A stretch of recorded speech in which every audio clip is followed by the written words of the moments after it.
Main जो मुद्दा लग रहा है कि कौन बनेगा प्रधानमंत्री, लेकिन मैं आपसे ये बात पूछती हूँ, क्या हम लोगों के सामने कोई दूसरे मुद्दे नहीं हैं? आर्थिक स्थिति जो है उस पर कोई क्यों नहीं चर्चा कर रहा है? जो हमारी सुरक्षा की स्थिति है उस पर क्यों नहीं कुछ चर्चा हो रही है? जो हमारी वातावरण की बात है, जो हमारे सामने जो असल मुद्दे हैं, अफसोस है कि ये जो मेन पार्टीज़ हैं इन पर बात हो ही नहीं रही है। तो इन पर क्यों नहीं बात किया जाए? कौन से मुद्दे लगते हैं जो आपको जिन पर बात की जानी चाहिए, एक लाइन में? पहले आर्थिक व्यवस्था, दूसरा तो शिक्षा, तीसरी वातावरण और चौथा सुरक्षा।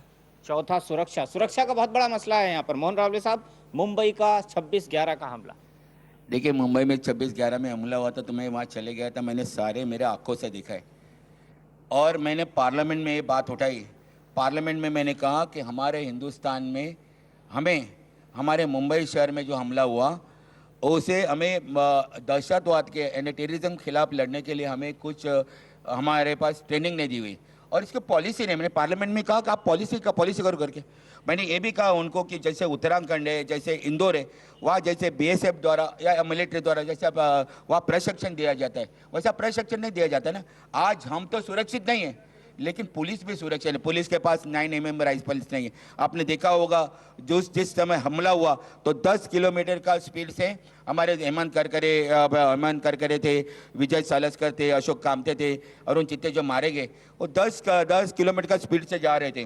अगर उनके पास बुलेट कार रहते थे, बुलेट प्रूफ कार रहते थे तो मारे नहीं जाते थे। मैंने वो भी मांग की पार्लियामेंट में कि हमारे पास bomb scanner, X ray scanner vehicle होना चाहिए। कुछ हुआ अभी तक? नहीं, हम तो मांग करते सरकार। आपने मांग की, कुछ हुआ अभी तक? नहीं, अभी तो कुछ इन्होंने एक्चुअली एनएसजी का कैंप मैंने कहने के लिए कहा, जब तक एनएसजी का कैंप आप एनएसजी यहाँ तैनात नहीं होती तब तक जो एनएसजी अभी एग्जिस्टेंस में वो हमें तैनात करके यहाँ दे दो। कुछ नहीं किया ये लगा रहे हैं सुरक्षा के नाम देखिए, पे। सुरक्षता के बारे में जो जैसे यहाँ पर घटना हुई थी उसका कोई मतलब समर्थन कोई भी नहीं कर सकता है, लेकिन जो हो गई है घटना, देखिए ऐसी घटना कोई कांग्रेस की सरकार के समय पे हुई ऐसी बात नहीं, इसके पहले भी जब एनडीए की सरकार थी तभी भी घटनाएं हुई है। लेकिन ये घटना इतनी गंभीर घटना हुई कि जिसके बारे में जहां से घटना शुरुआत हो गई थी उनकी इतने बड़े मतलब इतने बड़े पैमाने में उन्होंने कदम उठाए भारत सरकार ने ताकर के उनको एक्सपोज कर दिया और उसके मैटर जो है पूरे चल रहे हैं और उसका आगे का प्रबंध कैसे किया जाए वो प्रबंध पूरा सरकार कर रही है। और पी चिदम्बरम जी ने खुद मतलब उस पर काफी मतलब जो कोशिश करनी चाहिए, जो जो उपाय करने चाहिए, राज्य सरकारों को निर्देश दिए गए हैं। राज्य सरकार उस पर खास स्पेशल उस पर पूरी वर्किंग कर रही है और केंद्र भी कर रहा है, लेकिन सुरक्षा जो है